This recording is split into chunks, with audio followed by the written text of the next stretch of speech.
Thanks, Steffi, for these very friendly and warm words. And indeed, it's a little bit of homecoming for the both of us, Margit, right? I think it was like almost 10 years ago when we first met here at DLD and had this fun conversation. It was slightly controversial, if I remember. Right, I think we talked about quotas. Exactly. Yeah, and I remember when you said this word, I don't believe in quotas, it was like the room went like, what the hell?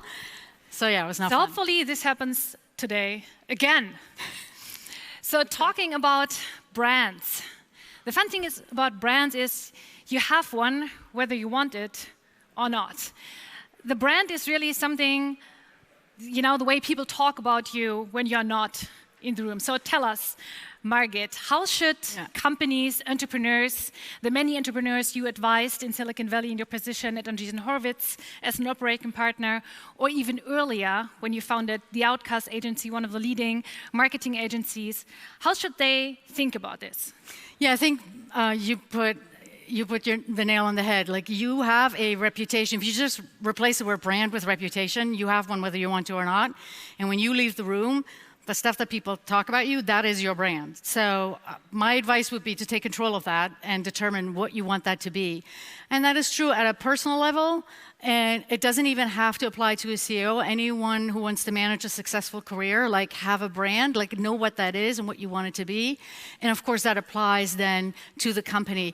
Oftentimes, the CEO's brand and the company's brand are intertwined. Uber comes to mind, Apple comes to mind in a certain era, right? Two very different examples in terms of reputation. Exactly. And well, actually, one had a long arc of reputation in the case of Steve Jobs, right? So, but like, that is something that you ought to be deliberate about, that you ought to control. And I think the folks in the audience, particularly in my area, Silicon Valley, a lot of folks are coders, and they're like, the code compiles, it doesn't compile, it seems very like black and white, and brand decidedly is not. And people go like, well, how do I measure this? And I would say it is difficult to measure the upside of a good brand in dollars and cents or in a spreadsheet. Yes, you can measure page views and blah, blah, blah, blah, blah. But you certainly know when the brand is down and it's hurting you and it shows up in the stock price or in customer sentiment. And then actually the brand manager comes in, right? Like the marketing person who has to turn everything around. And I think when we think about, you know, the spin masters, or even the word the spin masters, it's always like it has this negative impact. And creating a brand is actually another way of saying I'm whitewashing something. So I'm telling a nice story around a brand that's probably just partly true, right? So what does it mean for your job at BMW, Jens? Well, I think, and you were mentioned that already, Margit, that I think it's not only the marketing guys and the brand people who are shaping the reputation. So it's, of course, the executives more than ever. But the interesting thing in the concept of branding, which is, as we all know, it's several hundred years old, and it all started with why were products and services marked? Because of creating trust and creating certainty for consumers and potential buyers. And that I sometimes have the feeling that this completely turned around, and the more branded you are, the more uncertainty and the more kind of disorientation you sometimes create. And this is, of course, interesting because it's completely the opposite of what was branding for. So the answer is, in those times where communicating about something, taking a stand on something, and you are confronted with a lot of people who are non-believers, and you have to convince them. So this task is, I think, more relevant than ever. I think what people talk about when they talk about brand managing is also about creating value for the company. Yes. I mean, we know, like you mentioned Apple, Amazon is another example, or Coca-Cola. These are well-branded companies. And what we can see in studies is that well-branded companies are much more valuable than others. So, Jens, when you joined BMW, what's your KPI? A year ago, right? Like, are you? And I think you are there for a year now, right? So 1 year out of 100. So what's the KPI in terms of how much valuable do you have to create for the company? Put a number on this for us. I can only say a brand is, of course, the foundation for everything what we are doing. It's driving financial value. It's driving the trust barometer. So it's convincing the people, and therefore, I think as you were talking about that, of course, you can measure financial values of brands. You can measure other more intangible things, but the most important thing is that you have to probably concentrate on your specific reason to be, and the more you are losing that DNA, the more you are also losing your value, your brand value. So what's the KPI? The KPI? I knew that was going to happen. Have you met her? So you consulted, I mean, so many companies in terms of brand value, and we all know it's the brand value. The value is the brand value, which is, of course, driving your reputation as a company for being attractive or not. So I would put it that way. So very abstract. Very abstract. Okay. So Margit, how soon should founders think about creating their brand? When should they start? So there is, let me just reiterate, brand is not fame, right? Brand is not advertising campaigns. Like, brand is like what people think of you. So I would say day one, because it turns out if you start a company, you're going to want to hire people. And you're going to want to convince those people, particularly in my neck of the woods, to leave Google or Tesla or whatever fancy job where there's kombucha in every flavor and whatnot for free, to work at your tiny company, take a pay cut, and take a chance on you. So what you sell, like the vision that you lay out and the brand and the reputational promise that you make to those people, that starts day one. That also helps you raise money. It helps you strike partnerships.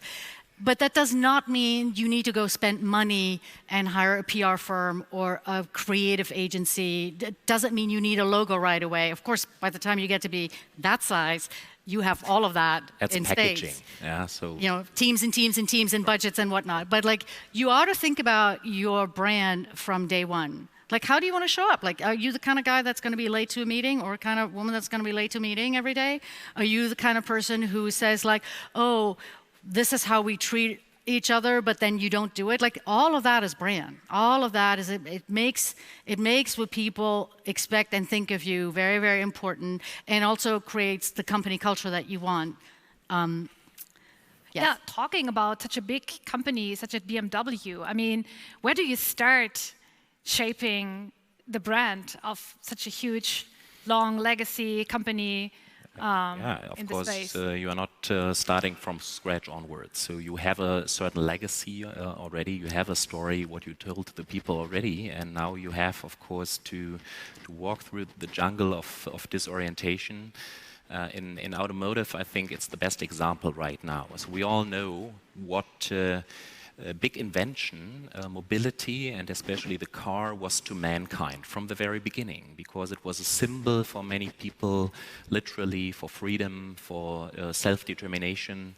And I think this is something now where we see so many kind of negative influences and partly still positive influences on the discussion around the car and mobility. So what are you securing out of that promise, which was the DNA for your brand, and what are you adding? And this is why brands, of course, you can't stay static as a brand. You have to create a liquid organization around your brand core.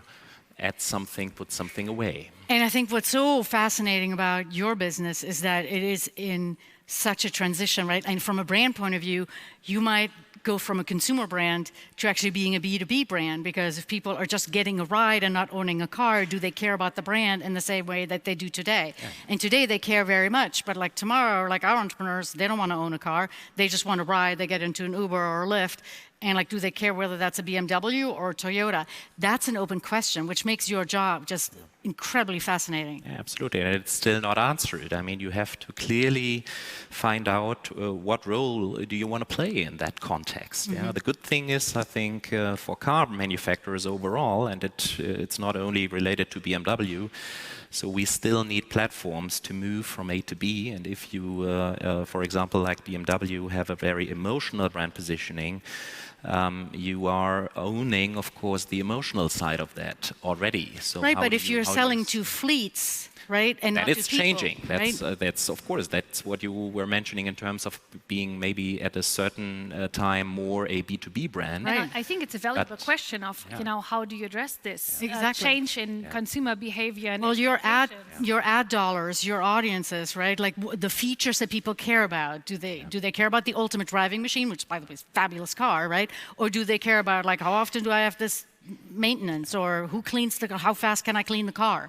It's like a completely different scenario. Yeah, and there, of course, you have to play with other companies in that context. So metropolitan area traffic and mobility, of course, is something totally else than long distance riding. And in that context, I think the countryside will stay the way it is for much longer. Right. We come out of a decade where more or less everybody, a little bit unreflected, we have to say, was talking about megatrends. How far will it be that we drive autonomously? So electrification, I think, is already a part of reality in the meantime. But it all came more or less a little bit too undifferentiated. And now we have to divide it for certain target groups, multimodal solutions.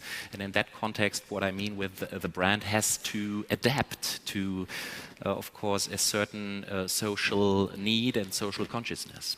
Talking about automotive brands and other brands, Tesla, for example, which is like the most valuable car company right now. And I think the pre-orders for the thing they call Cybertruck just hit over 250,000 before Christmas, which by is the way, incredible story. Ingenious marketing, because now they know how many cars to make. Like how well, if they can deliver. Well, that's always the question. But like, isn't that genius to run, like not run an ad campaign, but do a pre-order campaign from a marketing point of view? It's absolutely genius because they know now how many cars to make. Like, how great is that? How much thought do you think they spent on image and brand at Tesla? Or do you think it's more or less like self-create because of the unique product or also the unique creativity of Elon Musk? Well, like, to my point earlier, the CEO and the company brand tend to be very, very intertwined. I think they spend, I don't want to speak for Tesla. We're not a Tesla investor. Like, I don't know. But you know people in the industry, I know of the person who used to run comms there, and they're very, very thoughtful.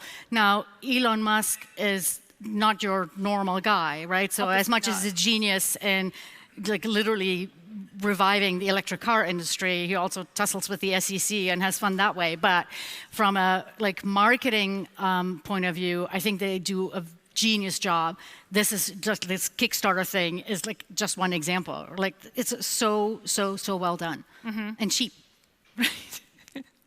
So how do you contract that kind of genius marketing as a legacy brand? Well, first of all, I think what he did, and that in a quite short period of time, is probably creating the perfect equity story machine. And which the concept is, of course, very old, but you have to still feed it.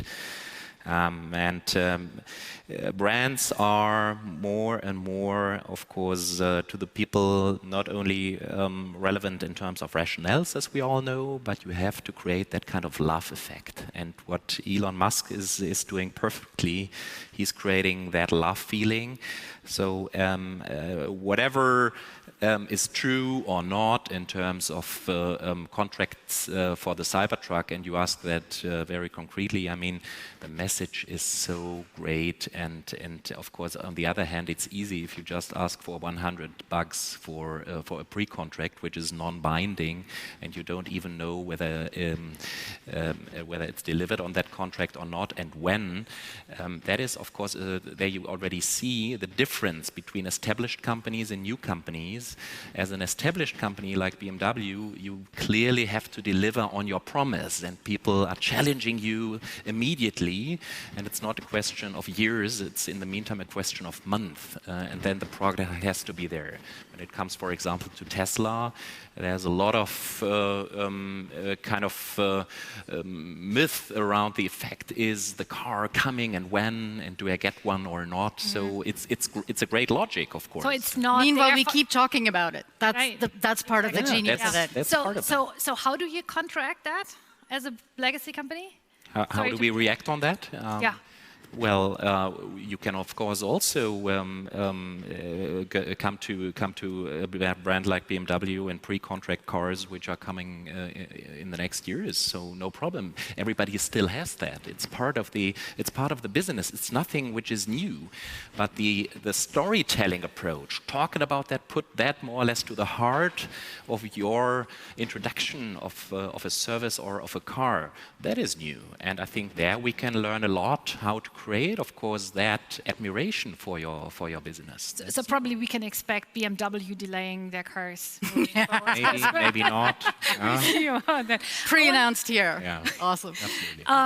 I wanted to come to a different topic, Margit, and we talk about this very often. It's this Silicon Valley brand that you helped creating. It's like this idea of this well-meaning, nerdy, eccentric, but basically good person, founder, that lately really came under attack through different discussions around data scandal, Uber, tech bro culture, and also what happened at WeWork. So what happened there to this Silicon Valley brand, and how do you look at it from your perspective as somebody who was actually had stake in several companies, not in WeWork and Uber, but some of their competitors, Lyft, for example? So there are 1,000 answers to this. I think underneath it all, and I'm going to speak from a US perspective since this is where I spend my time these days, there used to be 3 power centers. I'm simplifying, but 3: Wall Street, the money; LA, the culture; and DC, the laws. And then there were these like wonky people up north, Northern California, that were writing code, that were largely selling products to big companies so that their back offices could run more efficiently. Well, once that job was done, Silicon Valley started to actually create these companies that we call full stack, like car, like taxi services, all those kinds of services, and moved into the mainstream. And now Silicon Valley is the 4th power center, and in some ways more powerful than some of the other power centers. Like Facebook alone has, what, 1.3 billion users? That's bigger than the Catholic Church, I think. 2. Definitely bigger than the Catholic. So, like, it's a very, very big power center, and sometimes it sort of is directly in the crosshairs of laws that were passed 70 years ago that don't apply to today's life anymore. And like when that happens, people get upset. And then I will also say that I think Silicon Valley traditionally did not do a particularly good job of explaining itself. There's the cliche is, you know, we're outsiders, we do things differently, we try to change the world, we try to be disruptive, and we're like pirates. You know, Steve Jobs famously said, "I'd rather be a pirate than join the Navy." Well, now you go from pirate to running the Navy very, very quickly, right? You have this very, very large company that you're running that's worth billions and billions of dollars, but you've got your pirate DNA in you. So I think that is the explanation that's underneath it all. And then there are trigger points. I think there's something that, you know, press us that I don't love is like there's one company, say Theranos, and then the question inevitably is like, so what does this mean for Silicon Valley, right? And like there are lots and lots of companies that are well run where people work really hard, and you can't really extrapolate from one good company to all of them or from one bad company to all of them. But I mean, like looking at Facebook, I mean, there is a reason why people look at what Facebook does, because as you just said, it's a big company, has a lot of influence, so obviously it also has a lot of responsibility. I mean, sure. And I think with great power comes great responsibility. I think that's a movie line, if last I checked. So that is true. That's true for all companies. My observation, and my co-founder Mark Andreessen is on the board of Facebook, so there's not much I should be saying there. But my observation is that the social networks, Facebook, Twitter, whatnot, we kind of unleashed humanity, and it turns out we don't like everything that we see. People will donate a kidney to a perfect stranger connecting on Facebook, and they also do the most vile things. And overall, the aperture has gotten this big, and we can see all the stuff that people will do. So that is a problem that does not have an easy solution. But do you see anything changing in terms of how founders look at these kind of questions of reputation, of image, or of really doing the right thing instead of move fast and breaking things, which was the model of Facebook for a long time? Here's the thing. I think that founders are very mindful that they are under great scrutiny, and that it was flipped from, how everybody announced their valuation, because everybody wanted to be a unicorn. That people used to not announce their valuations, right? Because what would happen in the press is oh my God, another unicorn, pretty baby, right? It was all cute, right? And now the default is, you're a tech entrepreneur, you're probably a bro, and you suck. Right. So truth is going to be in the middle somewhere, and very specific to the company and the person. Founders are very mindful of that, and founders are also very mindful of how much of a competitive advantage you get when you have a good culture, when you have good HR, when you're well run, when you have a positive brand. Because I'll tell you, the biggest problem Silicon Valley always had, is talent. And people have so many options as to where they go to work, and that now is increasingly very, very important to them. Interesting. How do you look at this from your perspective? As I think BMW has a venture fund there as well for I think $500 million, which is nothing compared to other venture capital funds, but it's a lot. How do you look at this? Is it an advantage for the old legacy brands to get some of the talent back? Yes, of course. I think especially over the last 10 years. A lot of grown-up companies were looking to that, and were, of course, trying to find new answers, fresh thinking on the one hand, but there was also a lot of reflections in terms of the way you work, the way you cooperate, the way you get things done, and therefore we don't care so much about the reputation overall of those areas. For us, it's of course the more tangible things. What can we get out of those corporations and fundings? Yeah. So you mean financial returns? Financial. Got it. So we run out of time. Oh, man. I want to close this discussion with a very fast round. Yeah. So, Jens, what are the 3 things that you did to make BMW young and cool again?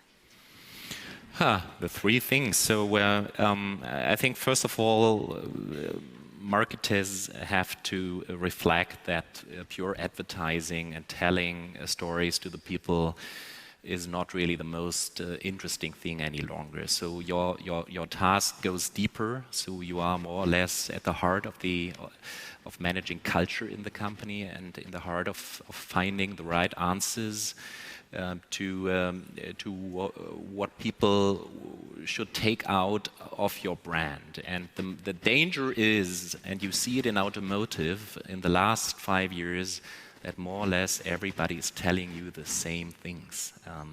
And in that context, I think really shaping, messaging, communicate, and you can't solve, for example, the situation of creating a better world and of sustainability as an automotive manufacturer. You can't save it holistically at all. You have to find and define your right spot. What can you do? What is your role specifically in that? And for example, if I look back, I wasn't at BMW at that time.